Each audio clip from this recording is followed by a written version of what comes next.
discovered the theory of masculinity and femininity. And the first thing I remember was how angry I was about the words. Such stupid words. It messes everything up to try and have to get your head around those words first before you can even manipulate the concepts. I remember initially being so irritated that masculinity and femininity were called after men things and woman things. It's like, it's not like that at all.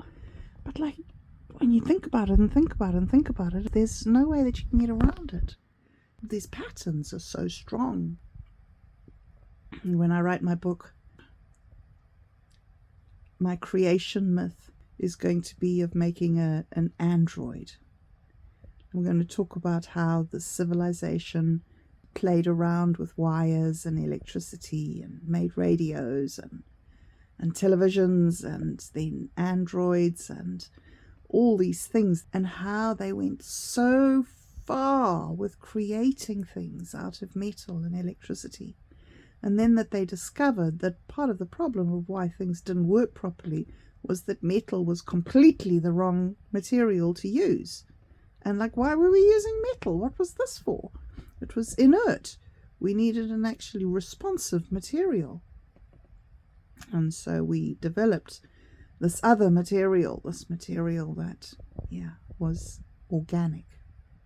And so we made, instead of making a pump to pump all the fluids around the body of the android, we made a heart, and we made this chamber like this, and we made it out of that material, and this was the intake chamber, and that was the outtake chamber, and oxygen come in here, and these nutrients go in there. And I just want to go into this whole like make a picture of a machine made out of flesh, and the petrol is blood, and you know the story, that one. I want to do it my way. And then I want to, like, the culmination of my story is got this all planned in my head, guys. The culmination of the story is going to be the faux pas, the total failure of our ability to self-replicate. We've built this massive computer, and this computer is like just concepts. There's just this sort of links and links and links of all these concepts that are made, that exist in a sort of a spiritual domain.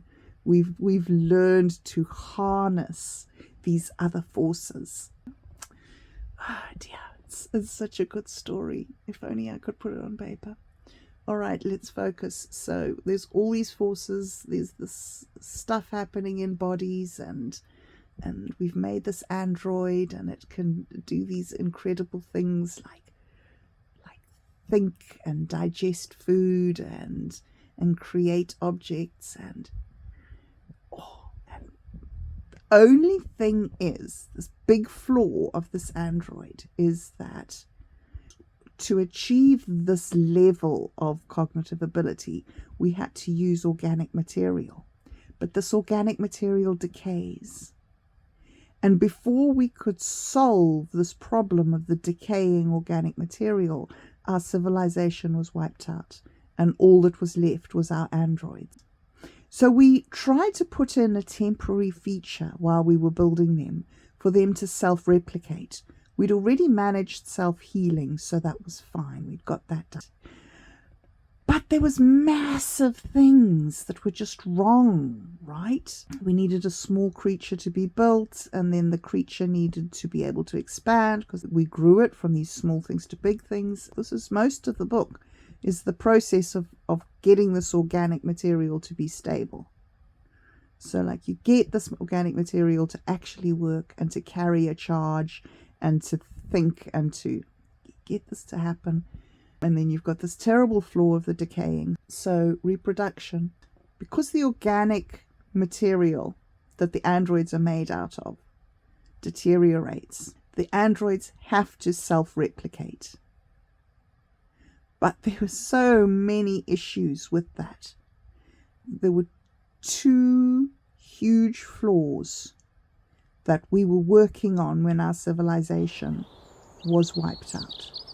And these two flaws weren't solved, and so our androids that survived us exist now, incomplete, if you like.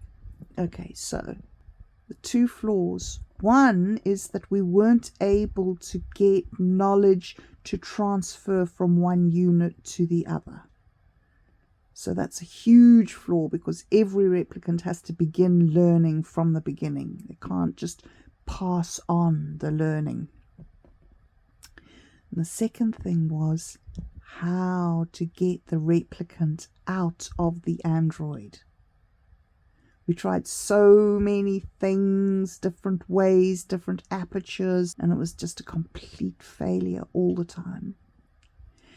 And finally, what we did as a temporary solution, we took out the basic sort of genetic structure and everything that we had from our android, and we created a second type of android that we modified with a different set of hormones.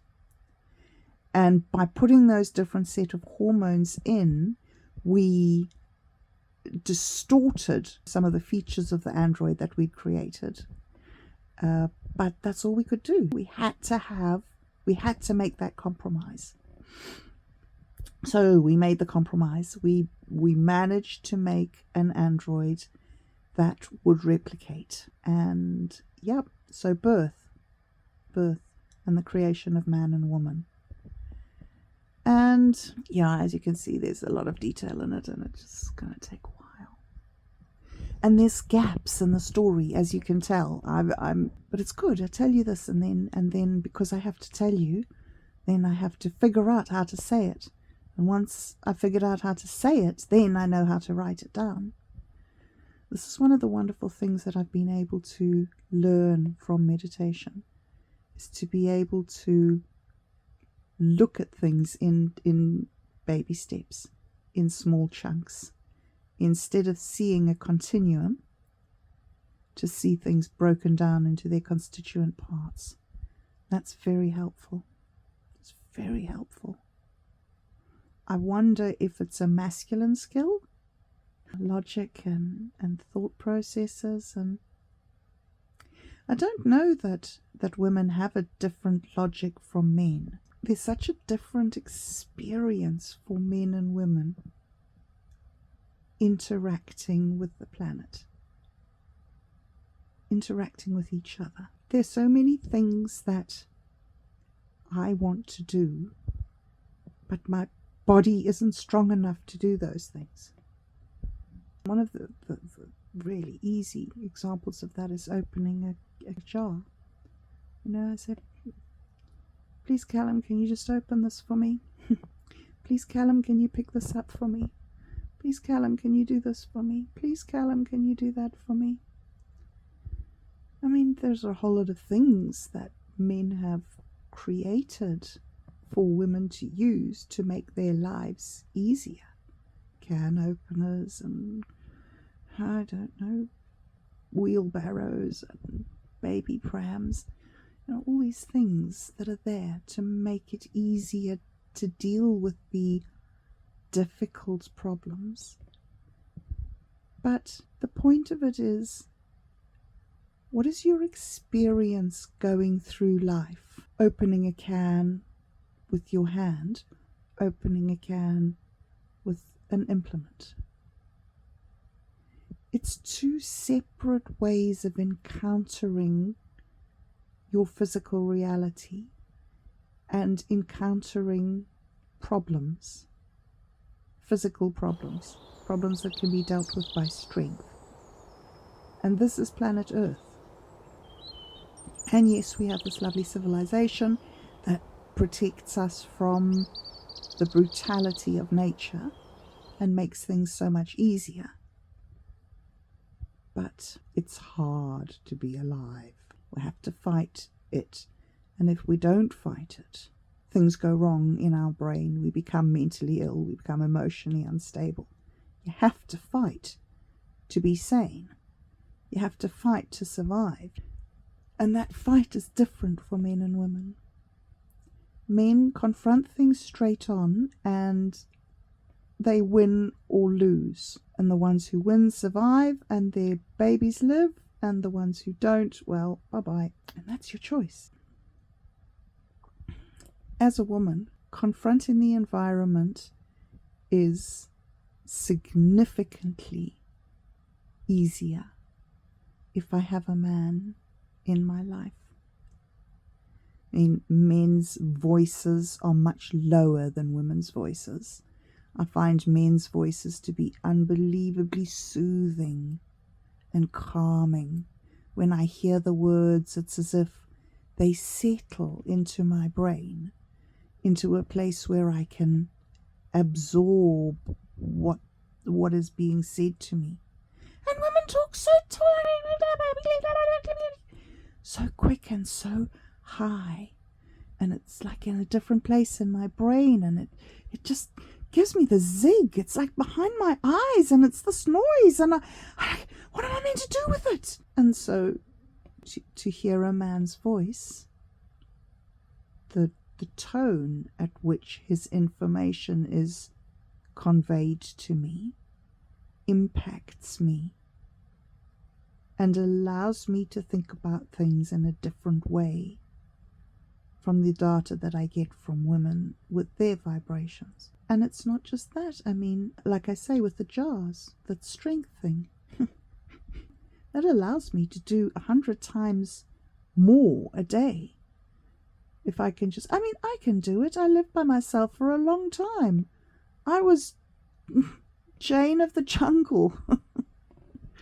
Jill of the jungle. I was Jill of the jungle, dude. I was the one. I moved my furniture around. I cleaned out my drains myself. I moved my washing machine. You know how heavy washing machines are.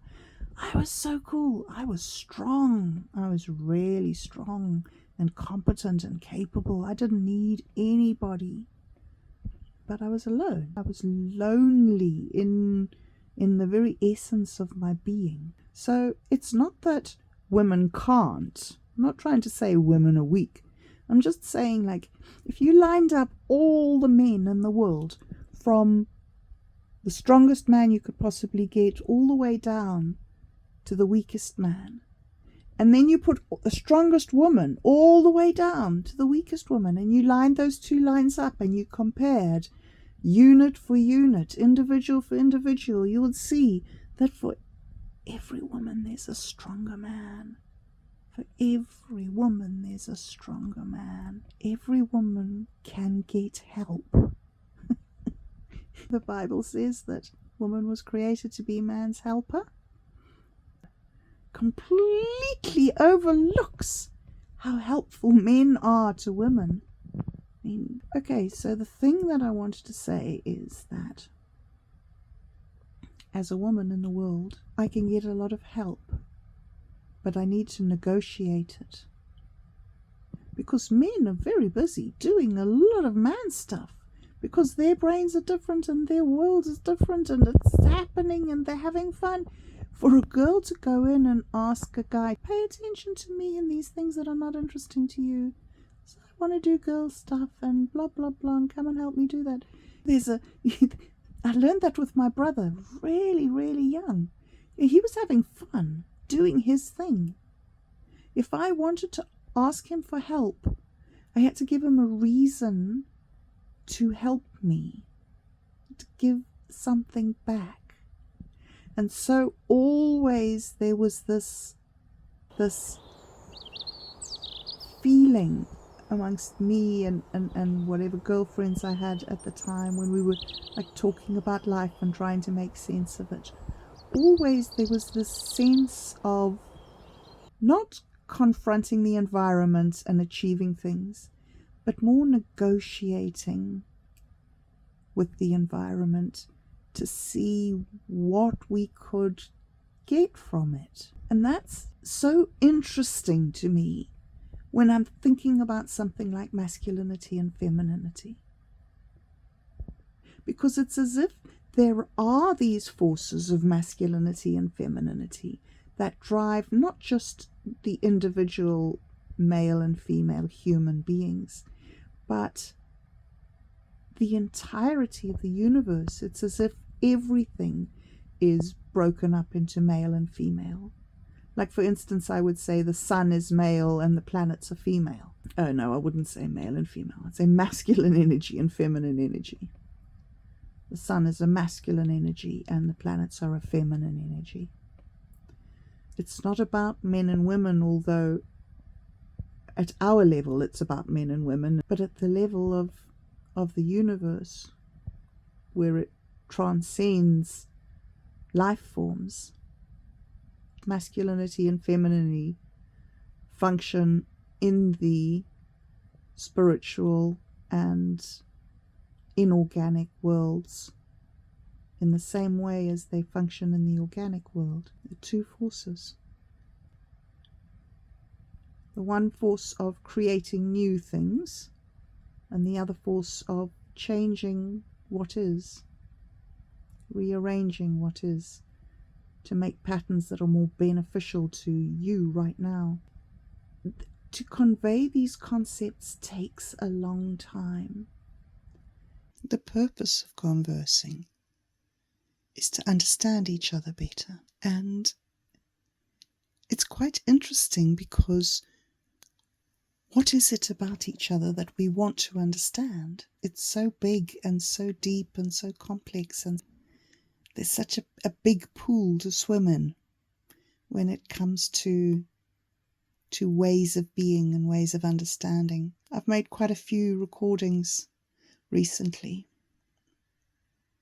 and I share my ideas, and then I sort of come to the end of them, and I can't finish the video with any great punchline. One of the most annoying things about using the AI is its bloody punchlines. And so now remember that we're all happy people together and everything's lovely, and if you need any help, please don't hesitate to reach out to a mental health professional or one of your friends and family. It's kind of driven me away from using it. I just can't bear the last final happy little messagey bit.